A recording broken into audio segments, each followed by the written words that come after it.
Buonasera. Good evening.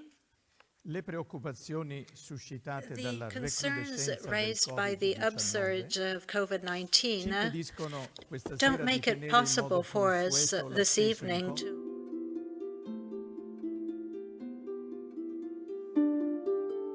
Msgr Pierbattista Pizzaballa, Franciscan, Archbishop titular of Verbe and Apostolic Administrator of vacancy of the Latin Patriarchate of Jerusalem, priestly Grand Prior of the Equestrian Order of the Holy Sepulchre of Jerusalem. This evening, or this gathering, is going to take place only on streaming, thanks to the EWTN network, and he will be interviewed by a well-known journalist of RAI, Piero Damosso. We'd like to thank both Msgr Pizzaballa and Mr. Damosso. We thank them for giving us the opportunity to hold this gathering in the headquarters of the Equestrian Order in the historical Palazzo of the Rovere in Rome. The gathering, which is entitled Holy Land and Middle East, Current Situation and Possible Prospects, is currently being followed not just in Italy, but also in other parts of the world. His Excellency, Msgr Pizzaballa, is a person who is well known. In 2016, Pope Francis called him to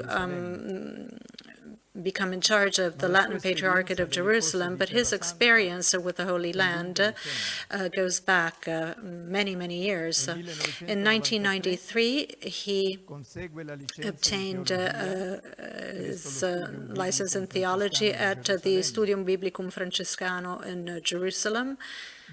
After completing his studies in modern Hebrew and Semitic languages at the Hebrew University, since 1998, he has been a professor in biblical Hebrew and Judaism at the Studium Biblicum Francescanum and the Studium Theologicum Hierosolimitanum. On July the 2nd, 1999, he formally entered at the service of the custody of the Holy Land. Between 2002 and 2004, he was superior of the convent of Saints Simeon and Anna in Jerusalem. In 2004, he was appointed Custos of the Holy Land and Guardian of Mount Zion. The pastoral work of Msgr Pizzaballa has been characterized by his balanced stance in the complicated mediation between the State of Israel and the Palestinian authorities, always open to dialogue with all the forces present on the territory in order to ensure the presence of the Christian community in the Holy Land. His voice is one of the most heeded and qualified to know the life of the Church and the complex world of the Holy Land. Piero Damosso is a RAI journalist. He is editor-in-chief of TG1 and is in charge of the program Uno Mattino and the morning news. He has taught journalism in various universities for many years. He has written many essays on communication, on the history of the Catholic movement, and on the history of the Church. Once again, thank you for your presence, and you have the floor. Thank you, Your Eminence, for this introduction, which personally I do not deserve. I would like to extend a welcome to all those who are following us remotely, and I will begin with my first question to Msgr Pizzaballa. We are experiencing, Your Excellency, a situation which is extremely dramatic, unprecedented, we could say. In these years, in the past years, many had raised the alarm of a pandemic, though their voices were isolated, and this pandemic has actually come about. How do you believe that this pandemic has had an impact on a territory that is already marked by a great deal of tension, the Holy Land and the Middle East? That is, what lesson can we learn from the pandemic to promote dialogue, peace, and a better coexistence in this part of the world, whose condition can be so important for peace in the rest of the world? Well, the pandemic has hit everyone, the whole of the Middle East, Palestine, Israel, and everybody else. Not so much at the start. In spring, whilst Europe struggled, we struggled a little less. We had a lockdown, of course, but it was more of a preventative lockdown.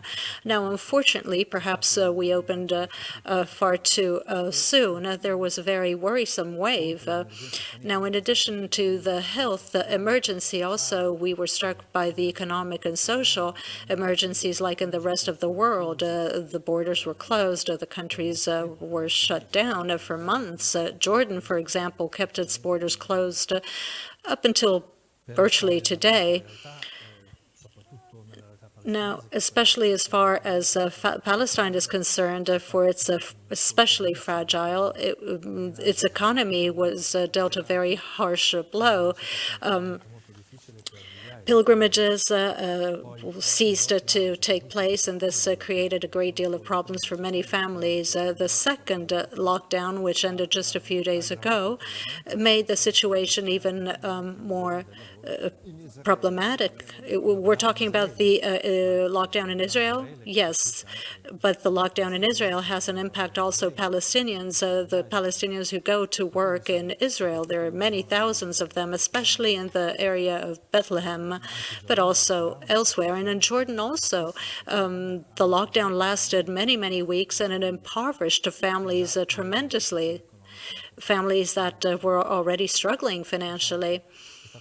So it was a very harsh blow, and we haven't recovered yet. We don't even know how we will come out of this situation. There's a great deal of poverty. But still, with your question, there is a political, economic, and social aspect to it.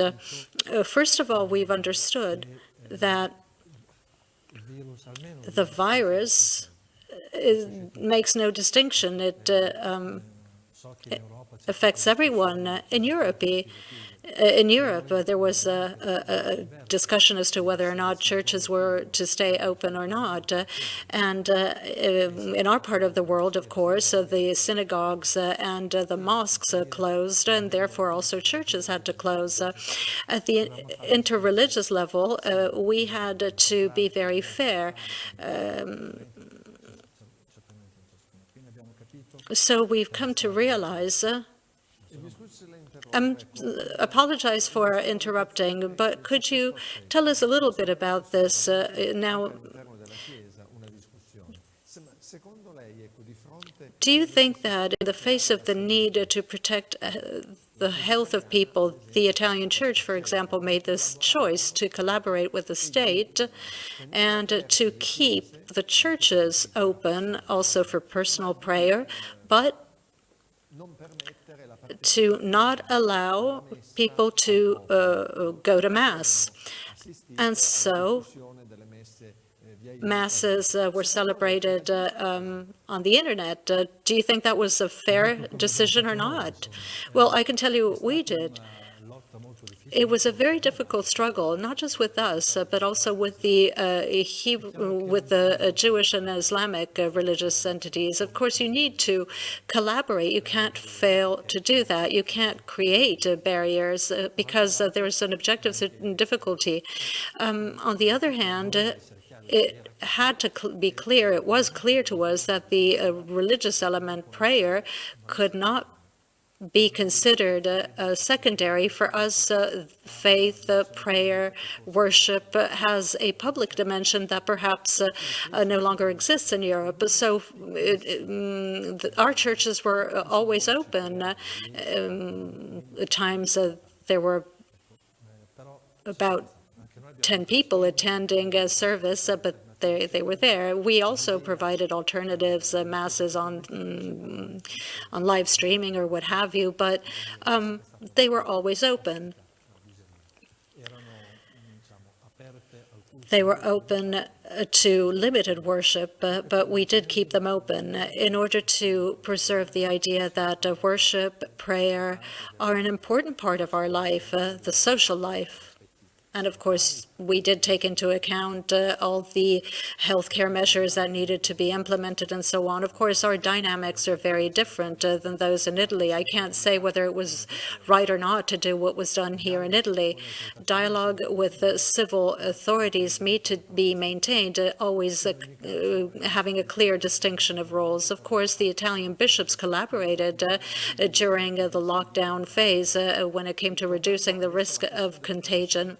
Back to the Holy Land and to this struggle against, this fight against the pandemic, Pope Francis often invites us to consider this fundamental aspect, and he repeats this again and again in many circumstances, as he did yesterday at the international gathering, which was attended by representatives of all the great religions. They came together at the capital, and he said, you have to be very careful because we're not alone in this pandemic, and a better society can emerge from this. Now, would you say that this applies also to the Holy Land, if you learned the lesson from the pandemic? Of course, if you learned the lesson, we need to say whether or not we're good students. You know, all crises, just like this crisis,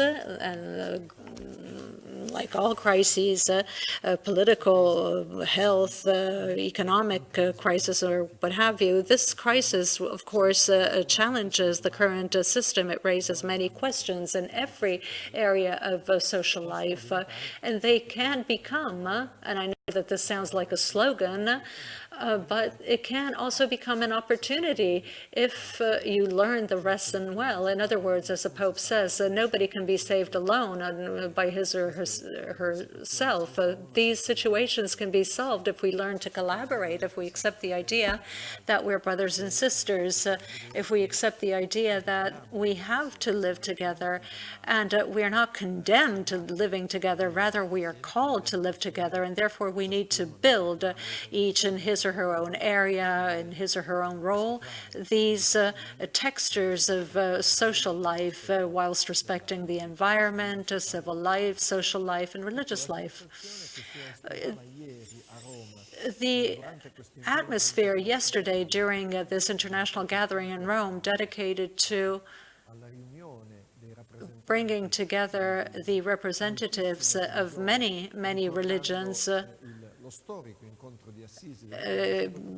mindful of the 1996 Assisi gathering. The idea was that in spite of the tragedy of the lockdown, the victims that it continues to create, that there's still the possibility of living in brotherhood, in fraternity. And this was very important also in terms of the measure, or rather the contributions given by the Muslim and the Jewish speakers who took the floor. What do you think about this brotherhood? What prospects does it have in the Middle East? Can it really be rediscovered? We already live together in the Holy Land. We have always lived together. The Christians, the Muslims, the Jews, they live together. So it's not new at all. And the Holy Land has always had this ability of living together, of coexisting, of conviviality, and it has had to cope with the difficulties arising from this situation. Being together has always experienced good moments, but also difficulties, especially where there are political issues, and the Holy Land is famous for this. While at the level of the territory, we see many opportunities for living together, for coming together. At the institutional level, this is a bit more difficult. In recent years, in the Middle East, we have seen the consequence of this difficulty, this historic difficulties made of prejudice and ancient, long-standing prejudice. This is something that where we have to carry as a sort of baggage. And what we have to do now is to do away with the stereotypes, with the prejudice. This is something that we need to remove it so that it does not become an obstacle that we need to overcome in order to go on coexisting. We need to do all we can so that our living together is not something that we are subjected to, but that we can embrace in a positive manner. This is something that can be done through the schools and all the various activities that can involve people. So these meetings in Rome, in Assisi, Abu Dhabi, they are most welcome, of course, but then their effects have to be put into practice in our everyday life. And this requires a commitment. It requires leadership, training, and even being prophets in the schools, and therefore not only in the highest institutions, in the schools, the hospitals, where we find people. That is where we need to promote this type of mindset. It is not easy, but it needs to be done. So it's a sort of training that may promote dialogue. Well, dialogue is not a word. Dialogue is something that needs to be put into practice. Otherwise, it's only a slogan. And this is something that we are trying to do through our schools, the Christian institutions, the hospitals. Those are places that are open to all, and the dialogue, therefore, is actually lived. It's part of our experience. So I think that by being together, friendships are shaped and dialogue is therefore promoted. So dialogue is not something that is in abstract, but it is lived, it is put into practice by living together. This brings to mind the new encyclical issued by Pope Francis based on brotherhood and social friendship. In some respects, don't you think that it is a dramatic type of encyclical? Because it is full of hope, but moving from our current reality, it is also very dramatic. I was struck by the words of Francis, where he says that the true schism is the schism between, or it occurs inside us, that is between our being driven towards our personal desires and wants and those of others, and that we are all brothers and the children of the same God. Well, I think that this encyclical, which speaks of us as brotherhood, comprises all of the teachings of Pope Francis, therefore the environment, dialogue, encounter with others, coming together. Brotherhood, I think, is something that brings us together, and it is a common denominator of all of the typical issues promoted by Pope Francis. And what he says is quite true. We might say that it is dramatic, but the temptation towards individualism and in seeing things from one's own personal standpoint and seeing things from other people's standpoint is something that has always been promoted. It is a call to all believers to become aware. I'm sorry if I interrupt you. This is a temptation that we have always had. And don't you think that in recent years, injustice, inequalities, catastrophes, natural catastrophes, and so on have been very much stronger than in the past? Well, yes, because technology, the human people are always the same, and technology makes us more capable, it makes us, it gives us greater potential.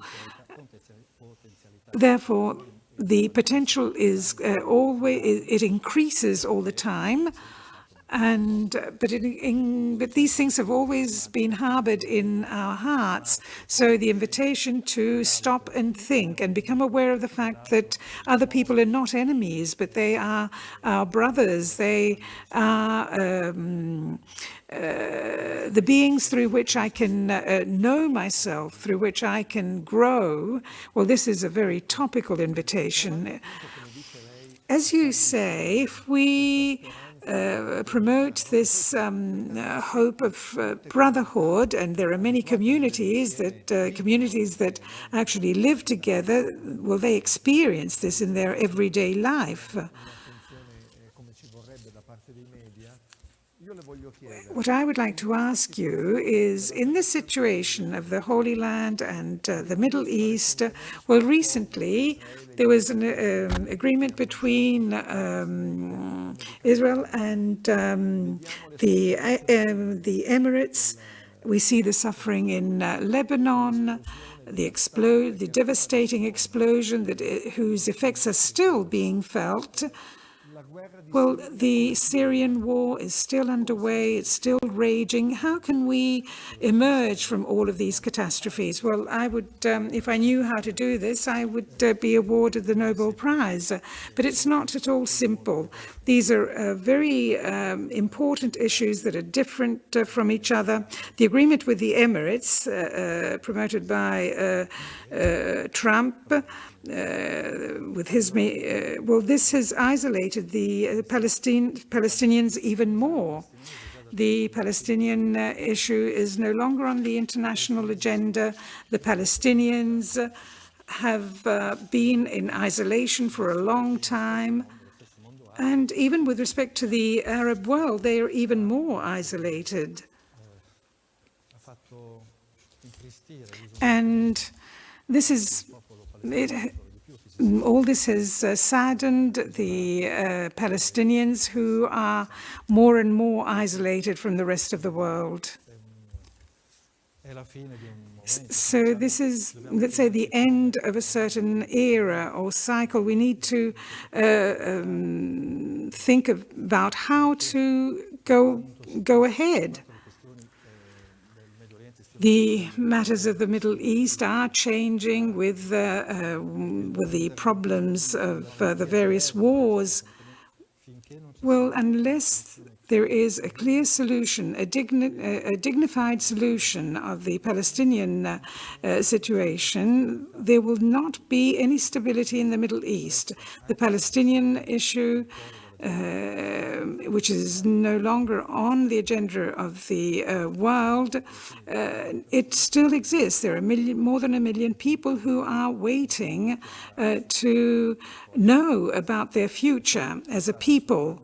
And to answer your question, the Palestinian question is part of a Middle Eastern situation which is constantly evolving. Syria, Lebanon, the presence of Erdogan points out how the situation in the Middle East is changing.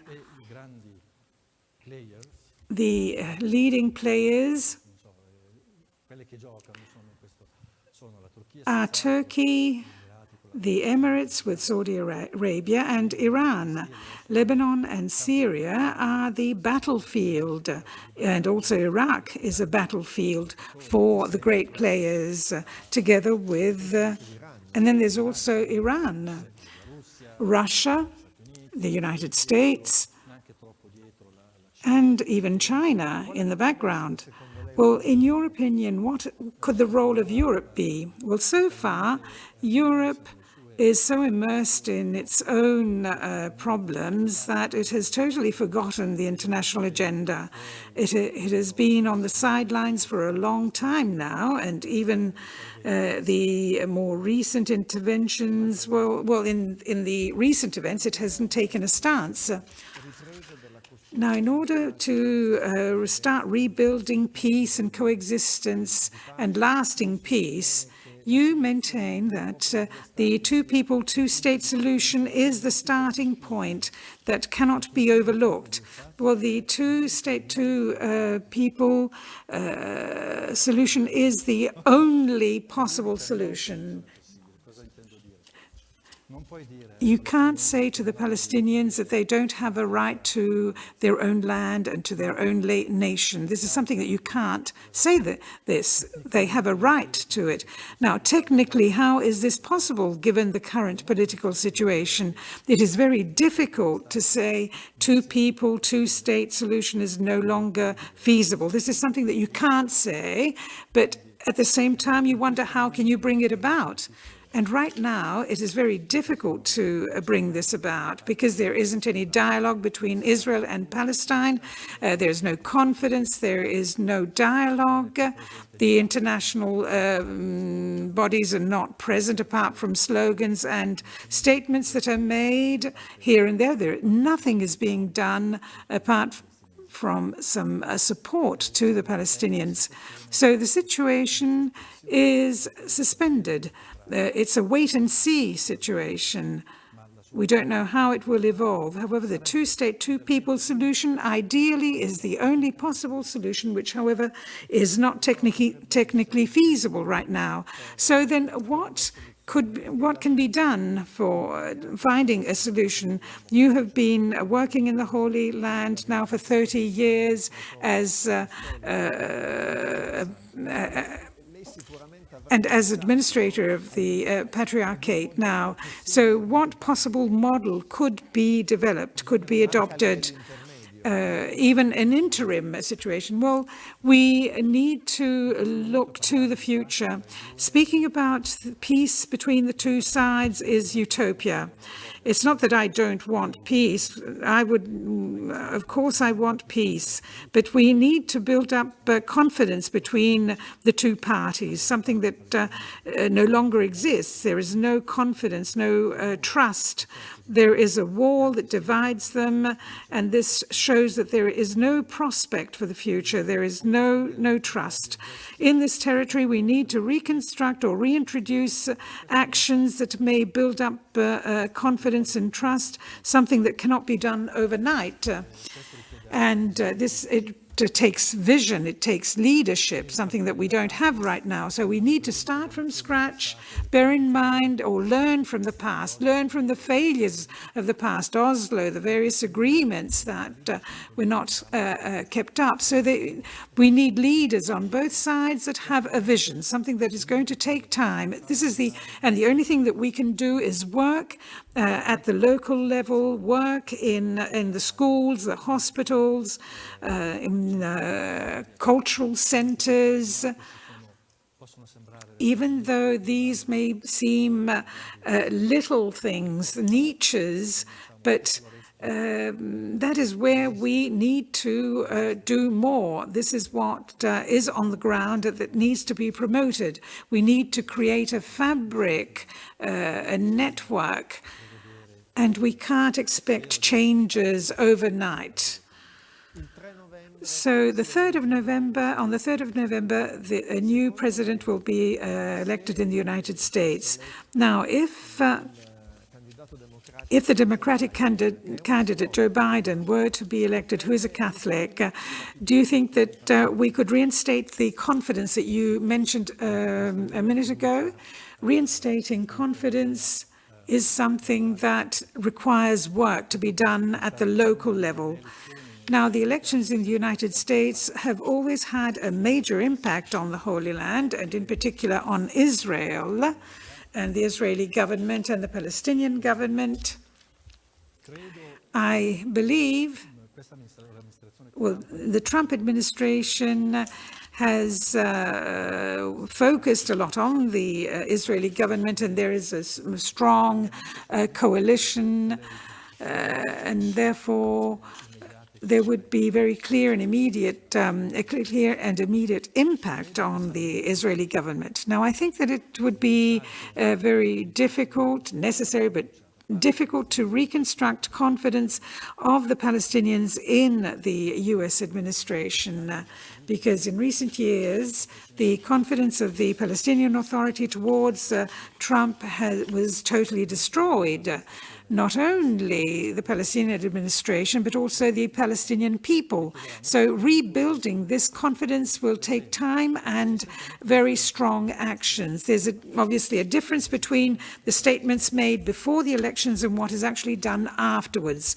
So we will see, but it's not going to be simple. Spoke to underline the importance of dialogue in society amongst the various different souls that make up the Holy Land. As I was saying, you spoke about a network of schools, public centers, hospitals. In this area, the commitment of the Knights of the Holy Sepulchre is substantial, of course. Yes, in the past, I knew them only indirectly, but now, as the administrator of the Latin Patriarchate, I've gotten to know the Knights from within for their service in the Holy Land. And what I've seen is, first of all, a very beautiful proximity, closeness, interest, and affection for the Holy Land. This through the organization of pilgrimages. As a Franciscan, as a Custos, I knew that the Knights came to the Holy Land, but really I didn't know very much more about it.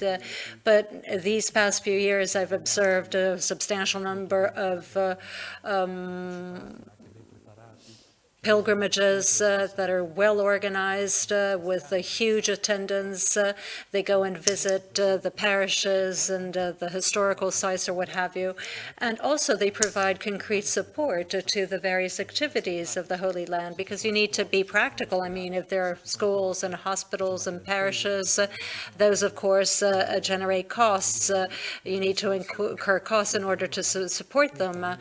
And the Knights of the Holy Land have always given a very strong, concrete contribution, also in very difficult times, because we've experienced difficult times as a patriarchate. They were very, very much present. So it's not just about organizing processions or pilgrimages. They're there. Of course, they organize pilgrimages and provide concrete help and support.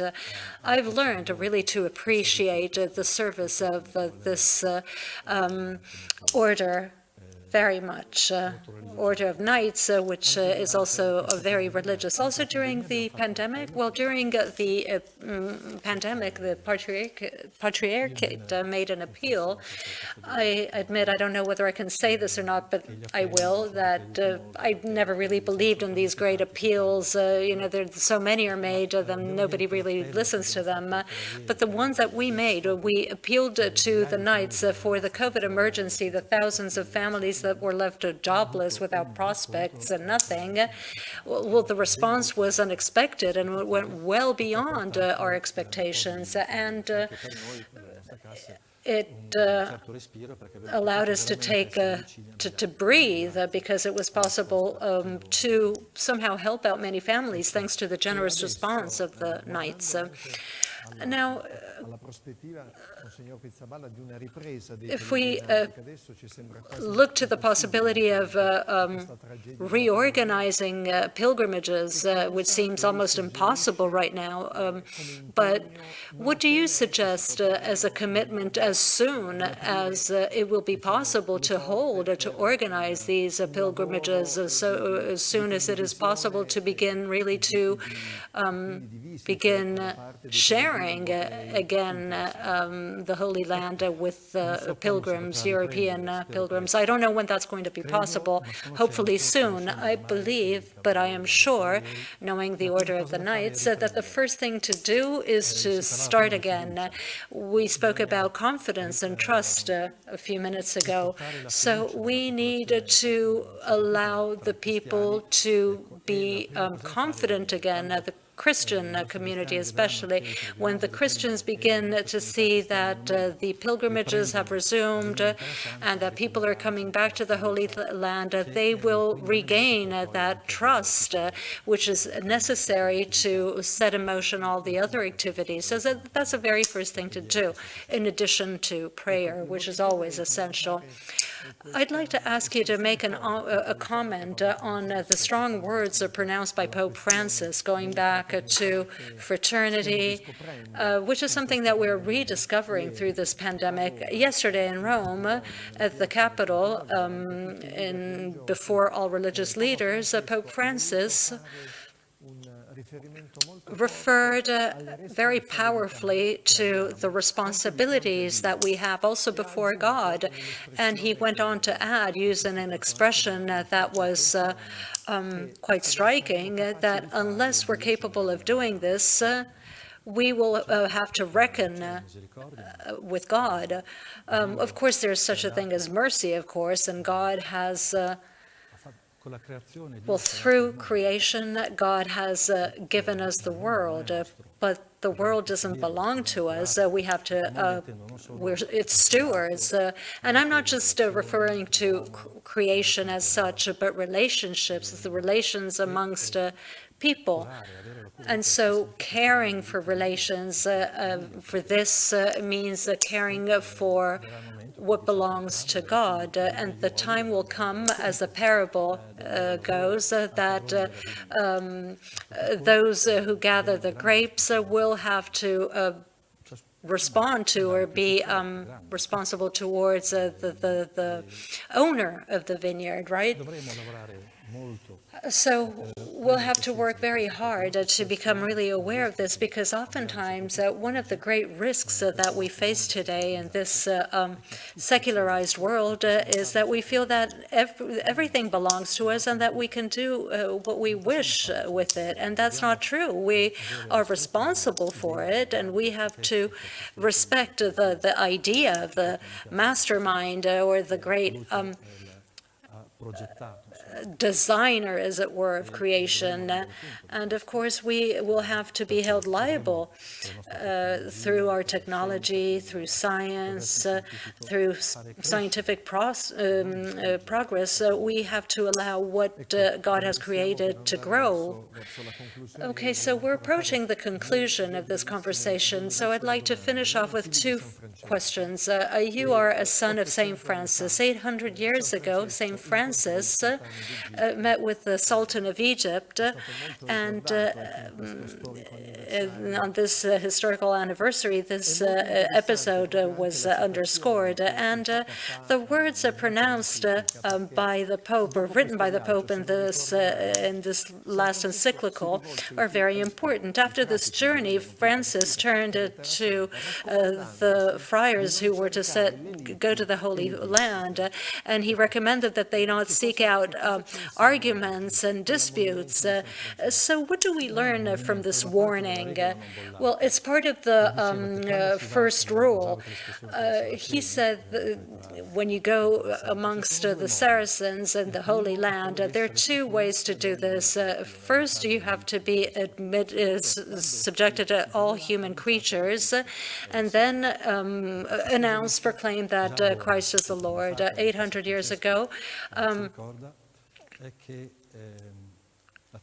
St. Francis reminded us that a Christian testimony, before it is a direct proclamation, it has to be a lived life. So you must live as Christians, subjected to or submitted to all other human creatures, live avoiding disputes and arguments without imposing your ideas or your prospects upon others. And then the rest will come, will grow, and when the Spirit will come, you will proclaim Christ. And after the Abu Dhabi declaration, no doubt, a journey has begun with the Islamic world that we would have never imagined in the past.